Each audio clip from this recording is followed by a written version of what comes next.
Dans la commune de Sendou, la poterie est une pratique identitaire pour des femmes du village de Kawara. Elle est pratiquée à tout âge et se retrouve être une activité économique et culturelle. À Sendou, comme partout dans la Liraba, les femmes utilisent ces poteries comme accessoires dans la vie de tous les jours. Allons à la découverte de la poterie de Kawara avec Jean-Eudes Bayala et Karim Bikienga.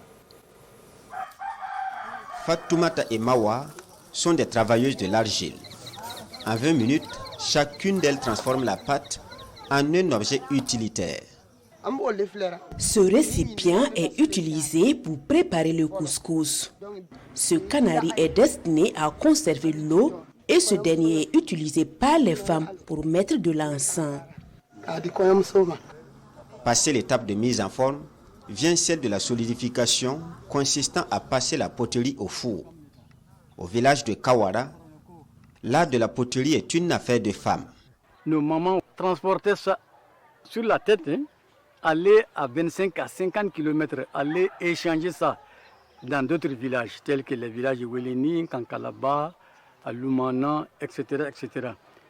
Aller faire des échanges de canaris aux céréales. Bien plus qu'une activité économique, elle constitue un élément important de l'identité culturelle de ce village sénoufo.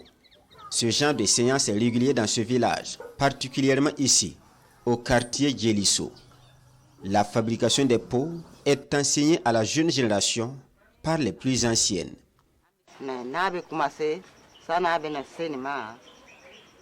Avant toute chose, nous nous rendons en brousse où nous disposons d'un site pour extraire l'argile. Les vendredis, le lundi, les jours de marché de Kankalaba et de notre village, nous n'y allons pas.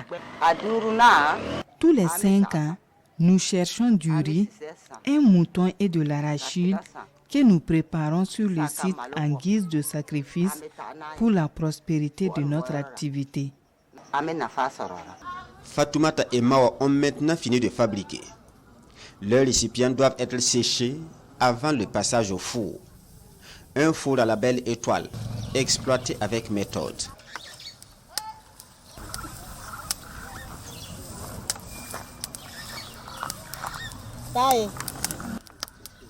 Jusqu'à cette étape, le processus reste la chasse gardée de la jante féminine.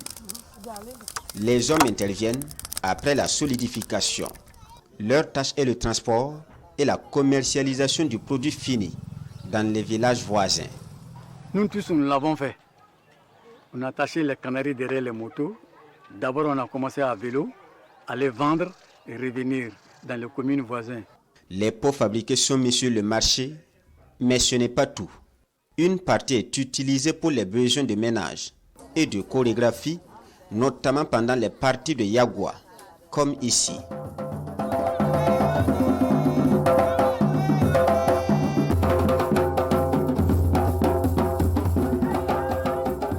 Cette danse du terroir est également exécutée par des femmes. Elles sont toujours en compagnie d'hommes, commis au jeu des instruments de musique. Danser le canari sur la tête paraît comme une simple composition chorégraphique. Mais derrière, il y a d'autres visées. La sauvegarde et la promotion de la poterie à l'occasion des grandes manifestations, à l'exemple de la Semaine nationale de la culture.